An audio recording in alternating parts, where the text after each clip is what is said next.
ba? Let go na, no? Instead, i-welcome nyo itong mga opportunities. Ito yung energy ng swerte. I-welcome nyo itong swerte. Grabe kayo, guys, no?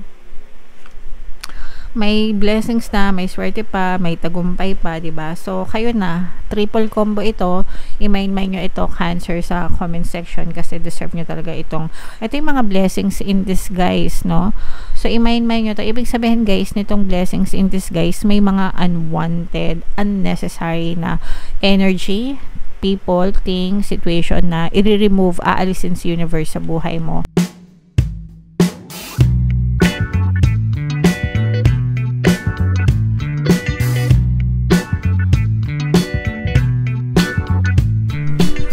Hello guys, hello Cancer, welcome back to Pinay Pixie Tarot. Ang pamagat ng episode natin for tonight is monthly taroscope para ngayong September para sa Cancer, Sun, Moon, Rising, Sign, and Venus. General reading lang guys, pwede mag-resonate, pwedeng hindi.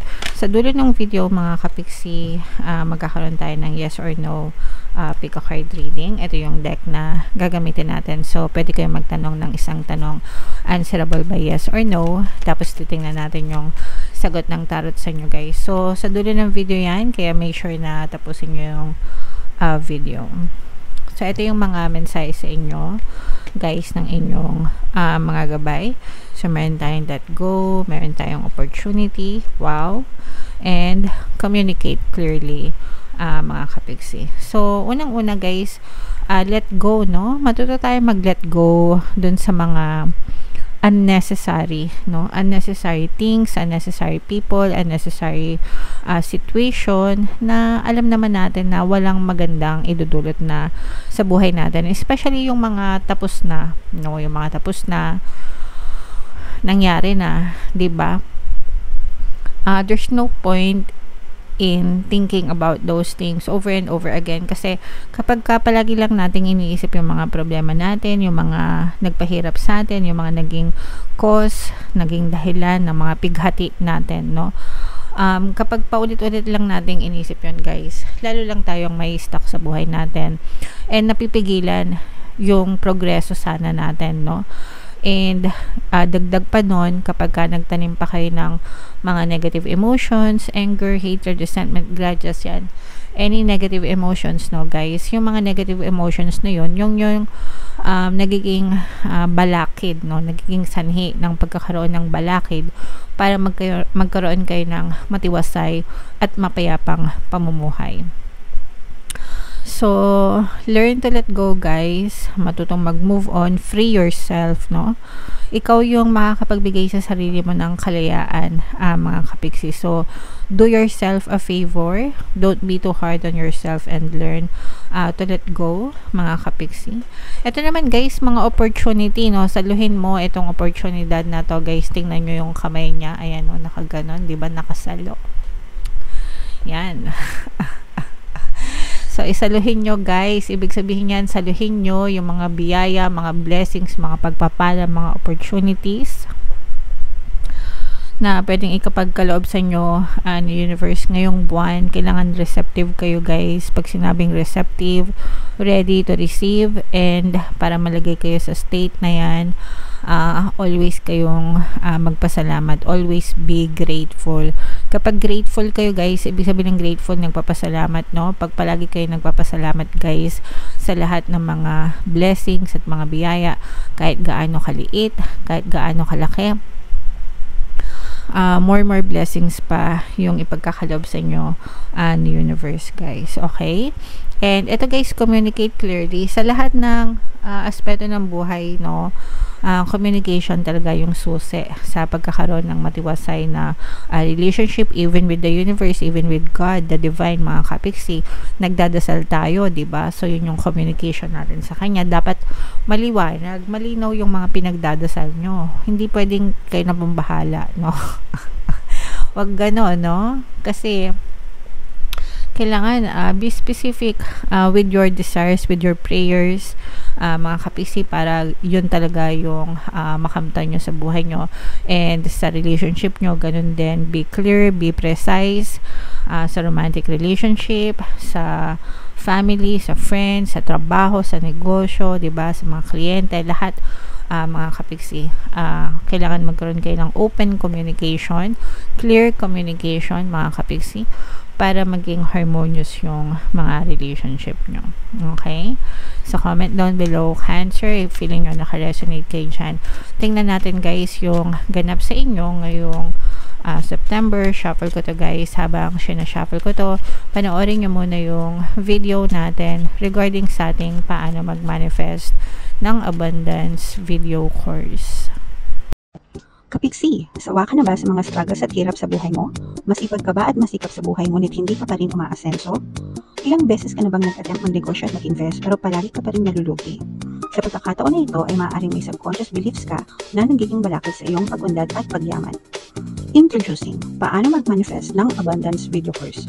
Dito ay matututunan mo ma-overcome ang mga balakid mo para tuluyan ka ng umunlad, umasenso, sumagana, maging matagumpay, successful at maswerte sa iyong kabuhayan, pera, trabaho, negosyo sa labi at kaperahan ng bonggang-bongga. Dali, mag-send na ng email sa pinoypixie@gmail.com at simulan na ang iyong pagyaman ngayon. Alright, so sa lahat ng gusto mag-avail ng course, guys, meron tayong bagong promo ngayong August until August 31. Magbibigay ako ng free 3-in-1 pampaswerte sa subliminal, so pampaswerte sa kabuhayan, sa pera at saka sa love life, worth 1,500. Yung freebie na yan, guys, so i-avail nyo na. Sobrang ganda. And meron din tayong bagong course, paano mawala ang third party at magkaroon ng harmonious na relationship, para mawala yung mga kabet ng mga jowa nyo, guys. 30% discount naman yan until August 31, so i-avail nyo na. Sobrang ganda. And Cancer, sobrang ganda din ng reading nyo. Kayo ay ni-represent ng King of Cups, mga kapiksi. Ito, guys, napakaganda nito kasi ibig sabihin nito, nakaka-recover kayo sa mga financial struggles nyo, financial troubles nyo, mga kapiksi. Parang ano siya, parang binabasag ni universe yung yellow, no? Yung, di ba pag yellow, matigas, frozen, ganyan.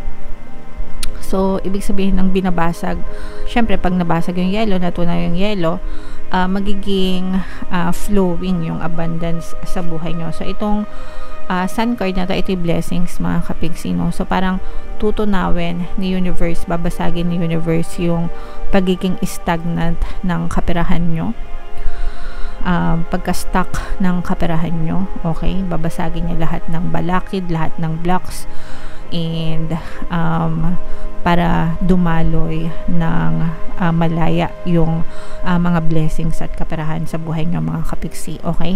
So, and ito'y magsisimula ng pagka-recover nyo sa inyong mga financial loss, kung kayo ay nalugi, kung kayo ay naghihirap, kung kayo ay medyo matamlay sa kaperahan, no? Magsisimula na ulit dumaloy yung masaganang kaperahan sa buhay nyo, Cancer. So, ito, guys, i-mind nyo na yan sa comment section. Mind recovery, mind financial, no? Financial recovery, mind blessings. And ito talaga yung mga blessings, mga kapiksi. This is the energy of blessings.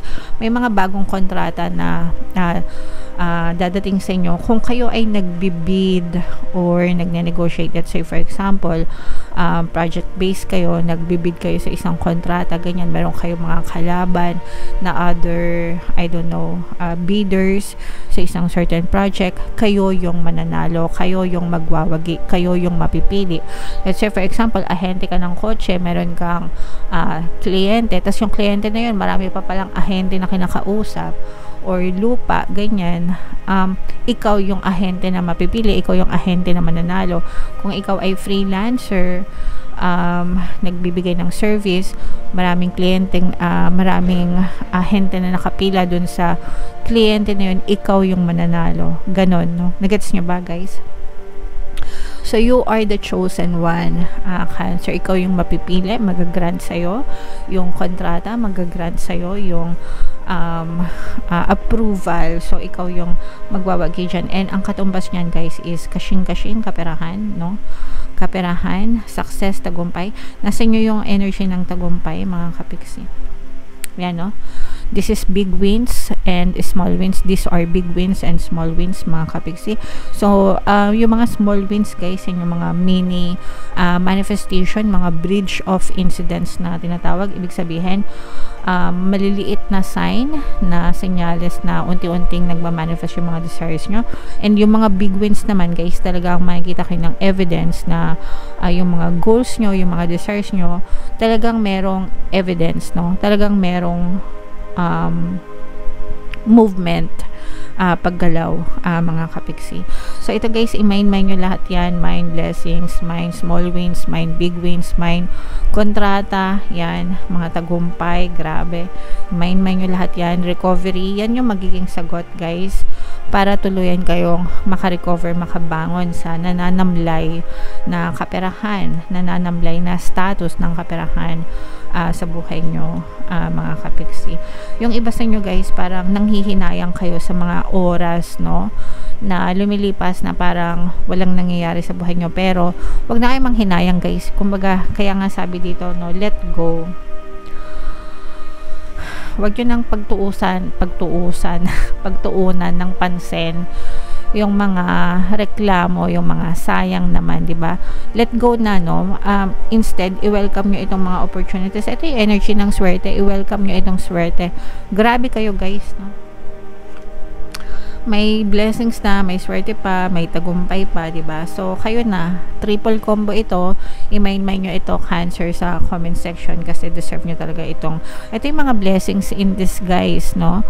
So, i-mind nyo ito. Ibig sabihin, guys, nitong blessings in disguise, may mga unwanted, unnecessary na energy, people, things, situation na i-remove, aalisin sa universe sa buhay mo para magtuloy-tuloy itong magandang daloy ng swerte, magandang daloy ng blessings at magandang daloy ng tagumpay sa buhay nyo. So, i-mind nyo yan, mga kapiksi. So, ito guys, sobrang ganda ng reading nyo. Hindi ko alam kung naramdaman nyo, pero triple combo yan. Triple combo hit. Perfect score. Yeah. So, i-mind nyo na yan, guys, Cancer, sa comment section. Okay? So, tingnan natin kung ano yung ganap sa inyo, guys. Ito pala yung ating yes or no pick a card reading, no? So, i-shuffle natin siya. Habang sinashuffle ko tayo, itanong nyo sa isip nyo kung ano yung tanong nyo for September. Isang tanong lang, guys, answerable by yes or no. Tapos, tingnan natin yung sagot ng tarot sa inyo, okay? And habang sinashuffle ko to, guys, meron tayong exclusive membership program dito sa ating channel. Yeah, so i-click nyo lang yung join button dito sa baba o kaya dito sa taas, guys. Lagay natin yung link. Pwede kayo mag-member para magkaroon kayo ng access sa mga exclusive videos natin regarding manifestation. Okay? So, ito na guys. Hinga ng malalim. Tapos, itanong nyo sa isip nyo yung mga tanong na gusto nyo. Answerable by yes or no. And then, pili kayo ng isang card, guys. Card 1, card 2, and card 3. So, kung card 1 ang napili mo, Cancer, ang sagot sa'yo ay yes. Kung card 2 naman, ang sagot sa'yo ay yes. And kung card 3, ang sagot sa'yo ay no, mga kapiksi. Alright? So, yeah. Comment down below if naka-resonate kayo, Cancer. Huwag niyong kalimutan makinig ng mga pampaswerte subliminals natin. Libre lahat sa YouTube. Sobrang effective. Ito yung playlist, guys. Pakinggan nyo. And ito naman yung ating success stories ng paano mag-manifest ng abundance video course. Click here to subscribe, guys. And click here to join our membership program. Thank you for liking, sharing, and subscribing. And see you again next time. I love you all, guys. Have a nice day. Bye-bye.